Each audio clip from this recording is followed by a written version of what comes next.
Please.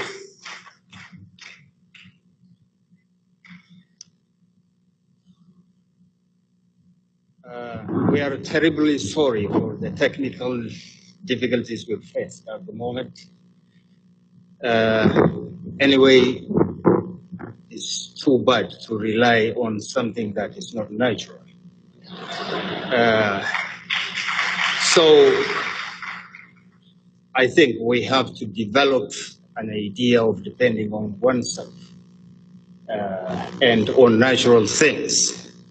Things that do not belong to us never last long. This is what we're facing. Right. I thank Professor Bekele for such a wonderful and colorful introduction about myself. It's really good to have people like him who speak good things about the speaker. That is what we lack in many places. I'm greatly honored to come and share my view with you today and speak in front of such a friendly audience. I would like also to thank all of you here for the job you've done in order to get me released from prison. I've heard that most of you had been standing in bad weather in front of the State Department calling for my unconditional release.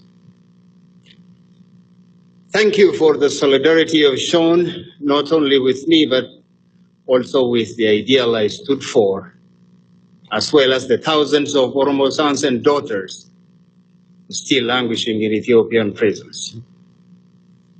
I would like to thank those of you who stood by my family and supported them materially, psychologically, and financially when they needed most.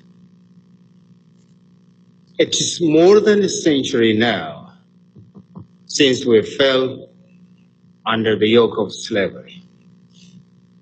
Since then, we are not in charge of our own affairs and in control of our resources.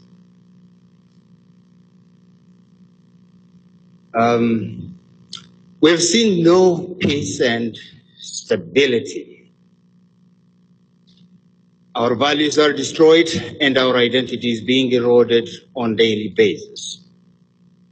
Our fathers have put stiff resistance against the occupying force heroically, but finally overwhelmed by the military might and army superiority supplied by the West. Today, I'm not here to educate you about Oromo history or history of the various organizations. In this regard, there is no better authority than you here. So I'm simply here to share with you some of the grave realities the Oromos are in today in the political, cultural, and economic fields. I will also try to mention what I think are the challenges and opportunities ahead of us and to suggest the role we need to play. This machine is still disturbing anyway. Maybe I may need an aid here. Okay, it's working now. As you may remember, in 2004, if we take only the recent events in Ethiopia, more than 300 Oromo University students were dismissed from a single university, Addis Ababa University. In 2011, at the height of the Arab Spring, the Ethiopian government panicked and waged war-like campaign and took thousands of Oromos to prison. In 2012, the Biji Oromo protested against the mining company in the area, and about 800 of them were jailed. In 2013, in Kofale, West RC, the people protested against the government's intervention in religious affairs, and several were killed. In 2014, 11 Oromo students were killed with live bullets and other forms of police brutality. In all these killings, the perpetrators have never been brought to justice. These days, you can hardly find a single university where Oromo University students' blood does not shed. And the ritual is usually the month of May, the month in which the existing government came to power 24 years ago. In universities like Jimba, the regular army is permanently stationed in the campus, targeting Oromo students. In Mizan Tepi, the federal forces broke into Oromo students' dormitory and attacked them on several occasions. Wolaga University is notoriously known for inviting and opening its gates at leisure for those who attack students under its own guardianship. It's not uncommon for Oromo mothers to receive bodies of their sons and daughters from universities like Bekele, Oromiyaa, Metawalabu, and others as well. Sadly, the condition of Oromo University students is not any better in universities where the presidents are Oromos themselves. If there are dismissals from any university, there is no doubt about it, about their identity, they are Oromos. In every part of the country, speaking Afan Oromo is enough to render you labeled a terrorist or OLF member and send you to prison. So federal prisons are filled with Oromo prisoners. In every prison cell you happen to enter, you find Oromo names engraved on the walls. Every record bears Oromo names. The guards shout Oromo names which they do not pronounce correctly in the middle of the night for investigation. An Oromo who goes to the investigation room and comes back conscious and without help is the luckiest person. The investigation begins with verbal abuses, demoralizing and dehumanizing languages, and soon shifts to an inevitable torture. The type of torture used in Ethiopian prisons does not seem to have much in this modern world. Based on the evidences obtained by force, most Oromos receive sentences as high as life imprisonment or death. Mistreatment of Oromos in all the federal prisons is a norm rather than an exception. Apartheid in all its grace is there. Books written in Oromo are not allowed. Any artifact that show Oromo identity is forbidden. Owning or running small businesses like cafes and tailoring are impossible. Education and vocational training, the right to parole or pardon are inaccessible to Oromo prisoners. Oromo prisoners always go to the courts handcuffed and are not entitled to sit in the buses that transport them. Their cases are heard in small inconvenient rooms where family members cannot attend. Medical attention is a rare luxury. Many Oromos died because of lack of appropriate treatment. Nimonat Lahun and Ahmed Nagash are two recent examples. The prison officials refused to hand over the body of Ahmed Najash or disclose where it rested. Deribi Nagasa and Alamayo Talasa died shortly after their release because of the injuries they sustained during interrogation. The mysterious circumstances surrounding the death of the Tasfaun Jamada and amputation of both limbs of Kafalo Gana are still far from clear. In the last 3 years, the prison officials in Galiti and Kilinto systematically organized and executed all-out attack against Oromos.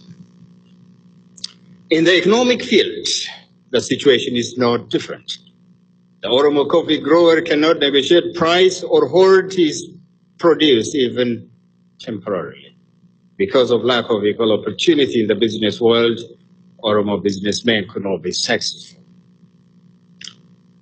The scramble for the land, for the Oromo land, the main economic base of our people, has commenced with the regime's seizure of power and reached its climax, especially after the 2005 election, during which Oromo villages were wiped out in an act tantamount to genocide. Around 15,000 thousands of Oromo families have been evicted and their land had been distributed to members of the compradors of the ruling elites in the name of floral industries, development corridors, industrial zones, real estates, and condominium sites.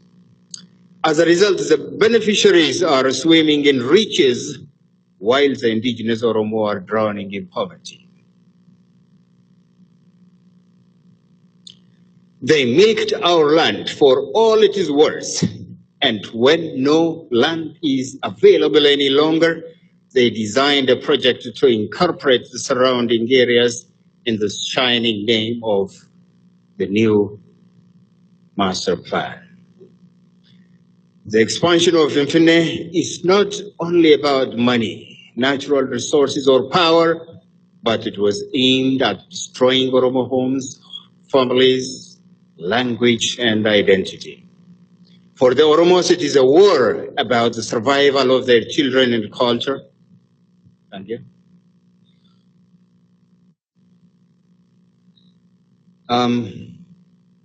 The expansion of Mfine is not only about money, natural resources, and power, but it was aimed at destroying Oromo homes, families, language, and identity. For the Oromos, it is a war about the survival of their children. And the expansion in the name of investment has continued unabated, even after several Oromo university students have been killed in the protest. The mouth of EPRDF leaders is still wet with lust for wealth, and it is clear that they will make determined efforts to seize it. In their venture, the Abyssinian intelligentsia is working hands in glove in designing, defending, and implementing the project. They are actually the ground crew that enables the real pilots to fly high.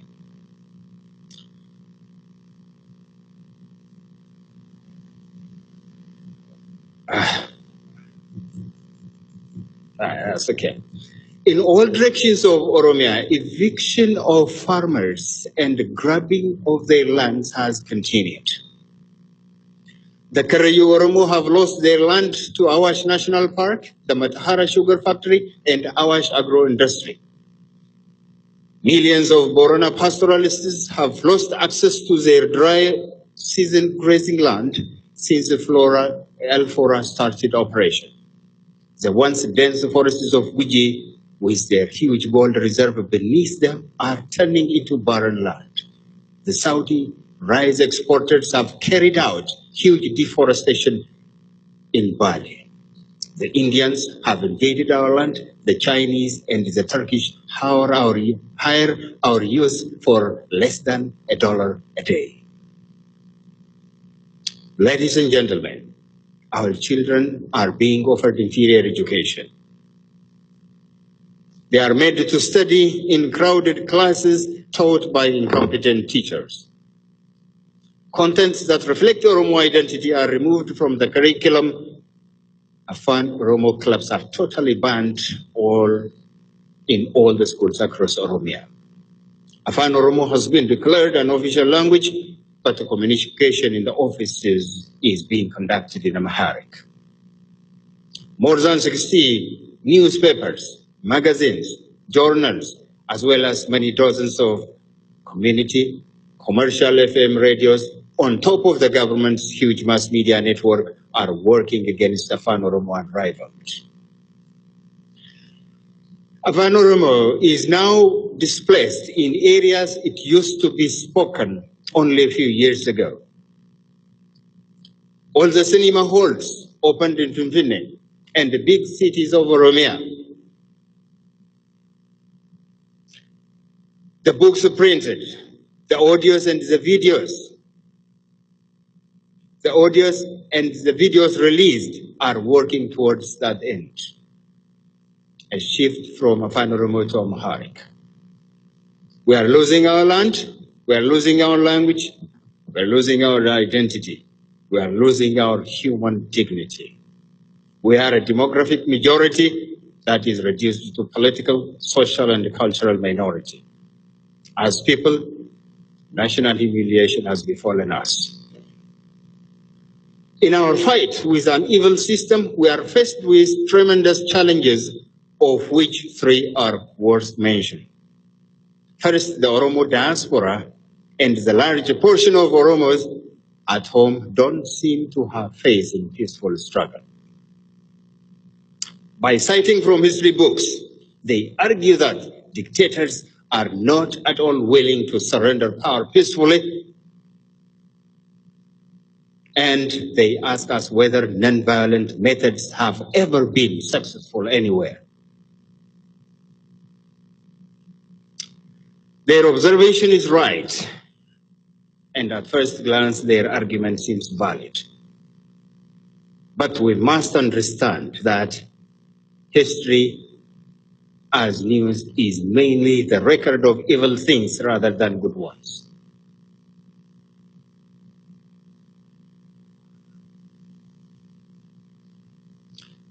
War rather than peace, good ones. War rather than peace, hostility rather than friendship. I have to say this again.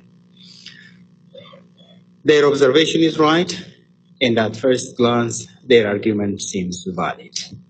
But we must understand that history as news is mainly the record of evil things rather than good ones. War rather than peace. Hostility rather than friendship. History does not report if neighbors settle their feud through arbitration, but it becomes a morning news headlines if they kill one another. Because good news is no news. The fact that there are a number of people in the world today and the humankind did not perish, indicate that the triumph of nonviolent ways of resolving conflict over violent ones. It is true that historians have generally neglected the role of peaceful struggle, but it is clearly a very old phenomenon. This type of struggle has been used to gain national independence, to resolve political and economic conflicts, to undermine dictatorships, to gain civil rights, and to resist foreign occupations. Major elements of the 1905 Russian Revolution, the 1908, 1915, and 1919 Chinese boycott of Japanese products, Germans' nonviolent action against the crab push in 1920, the American civil rights nonviolent struggle, the 1920s to 1930s nonviolent struggle of Indians against the British rule are all few examples that indicate the success of nonviolent struggle. In our situation, we must admit that nonviolent method has not been exploited fully, and it lacked continuity and support. As Oromos, we have demographic advantage that would give us many benefits and place us in a unique position. In peaceful struggle, we can exert huge pressure as consumers, as professionals, and as producers. As consumers, we can make great impact. A particular commodity is purchased by millions of Oromo buyers every day, and you can imagine what effect it may have if we happen to boycott. This is peaceful struggle. As producers, we can make even greater difference. The American Negro in the Montgomery bus boycott forced the bus companies to change their policies. Why are we not able to withhold our coffee, height, depth, or weight to get our rights respected and our demands met? Given the large number of Oromo civil servants and professionals, why is it not possible to apply methods like collective disappearances? At present, the government is harassing and intimidating by jailing people, but we can turn this violent action into a favorable non-violent direct action by seeking imprisonment in hundreds, in thousands, and in millions. If every peaceful resistor is committed to going to prison rather than surrender their rights and live in humiliation, how many prisons will the Ethiopian government be able to construct? Non-violent method is also cheaper in terms of human and material cost. It is easier to recruit, train, and mobilize supporters. People from all walks of life, from a teenager to the octogenarian, can take part in it. It seems that the days of one peaceful demonstrator echoes louder than the loss of hundreds of soldiers in combat today. Most importantly, peaceful struggle does not have parallel in healing wounds of the past. Unlike violent struggle, it does not result in submission, capitulation, and defeat of one side. It rather promotes reconciliation and mutual coexistence. Therefore, there is no bitterness in the aftermath of non-violent struggle. The peace that is achieved through non-violent struggle is a positive peace, and that is sustainable. A non-violent resistant can fight for his language by sending his children to Oromo medium schools, selling to or buying from persons speaking in the Oromo language, by writing and reading Oromo literature, by listening to Oromo music or songs, by attending religious services conducted in Oromo, by counting his wage in the Oromo language. I'm raising these few examples to show that non-violent struggle is not pastime of the powerless and the hopeless, but if it is creatively and consistently applied, it is the most important, less risky, but effective weapon available to oppressed people like ourselves.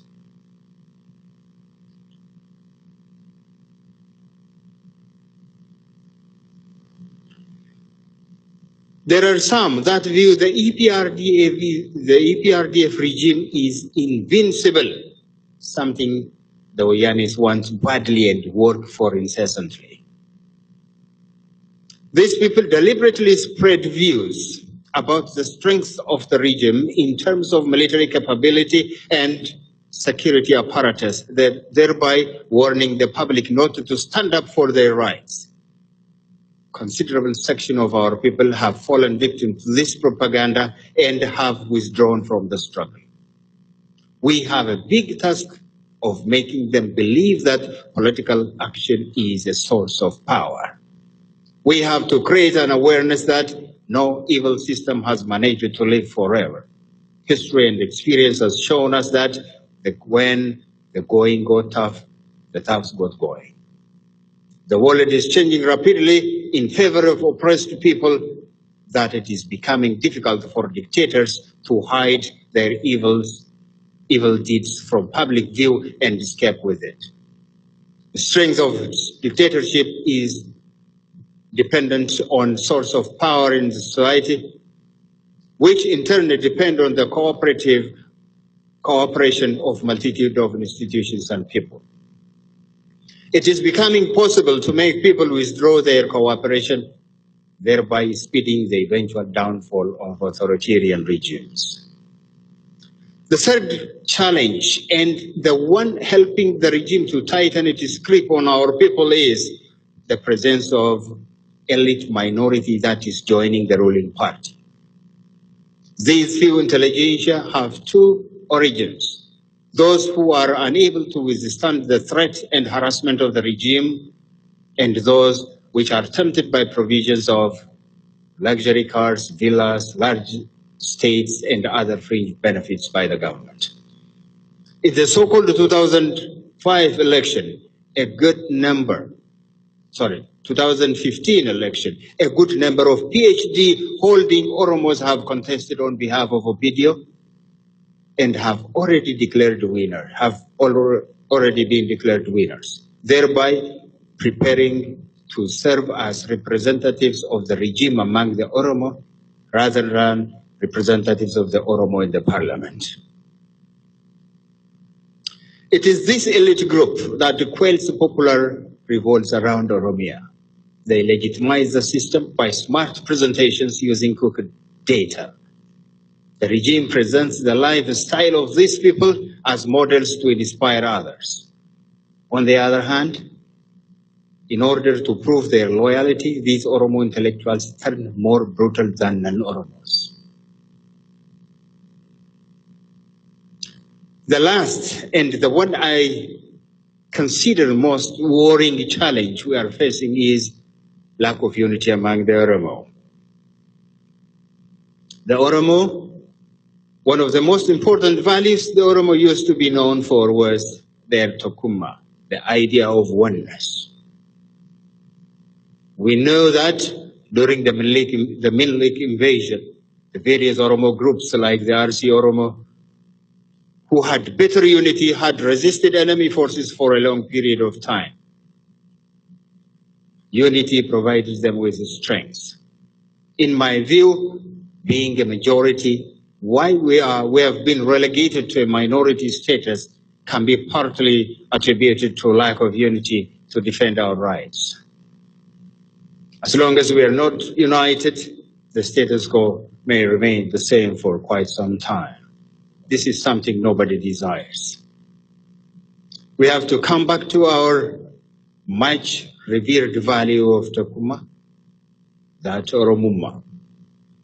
Before we were Christians or Muslims, we were Oromo. Before we were Shawas, Arsis, or Walagas, we were Oromo.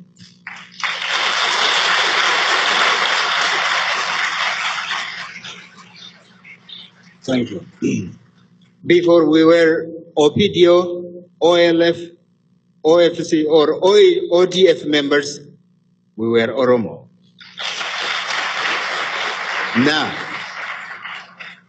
Now, let's go back to our Oromuma, that Tokuma again.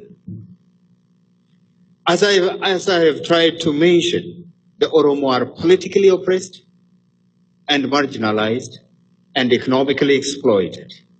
Our language, culture, and identity is under serious threat.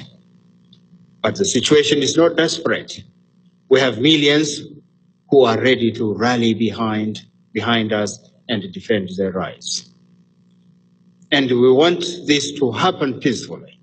The objective of our peaceful struggle is not to defeat or humiliate any individual, group, or nation, but to gain back what is naturally ours: freedom and dignity. Until we achieve this goal, we must join hands and move forward. Every behavior and action of us must be evaluated in terms of its contribution to this end. In spite of the challenges we mentioned above, there are opportunities as well. The first opportunity is the awareness that has been created among our people. From the so-called 2015 election, it has been clearly learned that our people, especially the young generation, is totally dissatisfied with and dissociated from the existing system. Secondly, it seems that the Oromo in the diaspora has started to view opposition parties within the country as potential allies and began to support substantially. The third most important opportunity is the establishment of the OMN, the Oromo Media Network. The OMN, within 1 year of its foundation, has been able to penetrate deep into the hearts and minds of the Oromo. Let me take this opportunity to congratulate the OMN on the job well done. Viva OMN.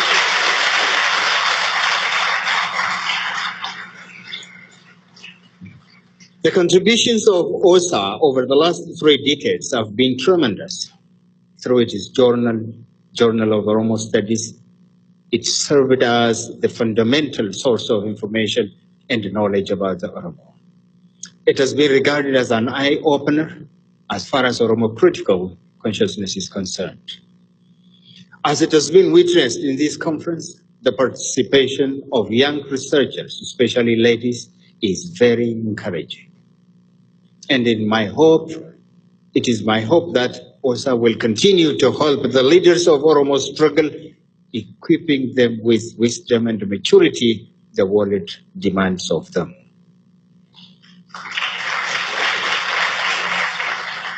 This can be done by providing them with up-to-date research findings that shape appropriate policies benefiting not only the Oromos, but also the entire mankind. Ladies and gentlemen, regardless of all the odds and narrowing of the political landscape within Ethiopia, we are planning to participate in the next local election to be held in 2 years' time. I'm breaking the news. Given the opportunities above, we are optimistic that before the 2020 general election, we will have a strong base in the district and the Kabbalah levels all over Oromiyaa. By consolidating the experiences we gained from the previous elections, we are going to take EPRDF head on, and we hope that we won't be underdogs anymore.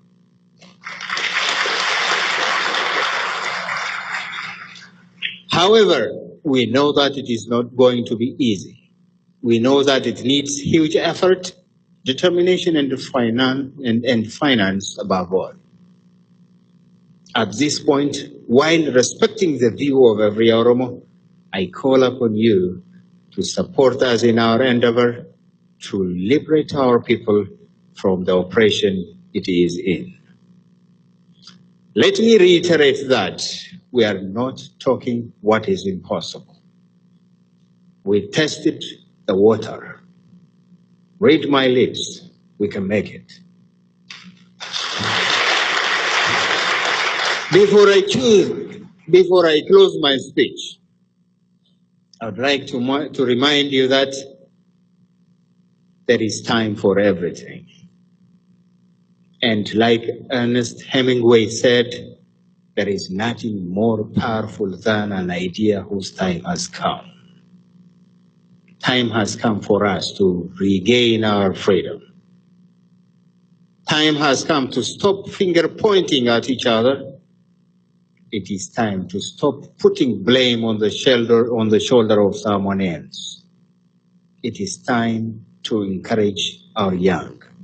It is time to acknowledge the contribution of our elders. It is time to respect our sages.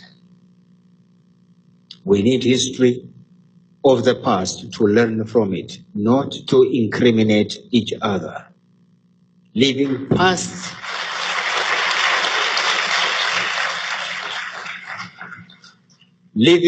the failures behind us, let us prepare for a new beginning.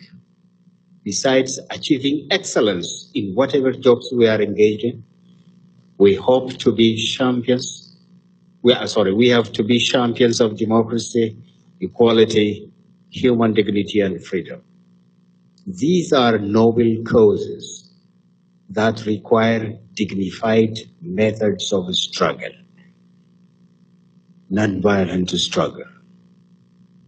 Finally, I would like to thank OSA for extending this invitation and allowing me to share my views, especially the board chairman and the president who worked tirelessly to get me here. Thank you very much. God bless you.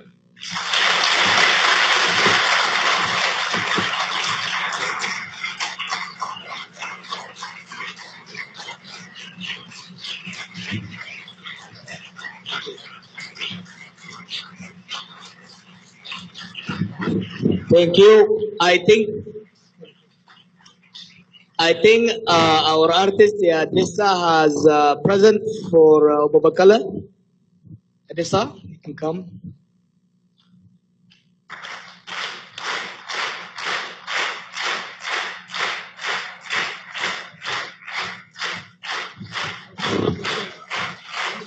Okay. Thank you. I'll tell you. I will tell you really quickly about the painting. I was not even intending to paint this until last night. And last night I went to Adams Morgan area and I was painting on the canvas. And I was not planning to paint you. But it turns out, I think because I was thinking about you and why you're going through in prison, it kind of took me to what it is. And I'm trying to paint you in that mindset where you're in prison, and at the same time for our Oromo brothers and sisters who are in prison right now.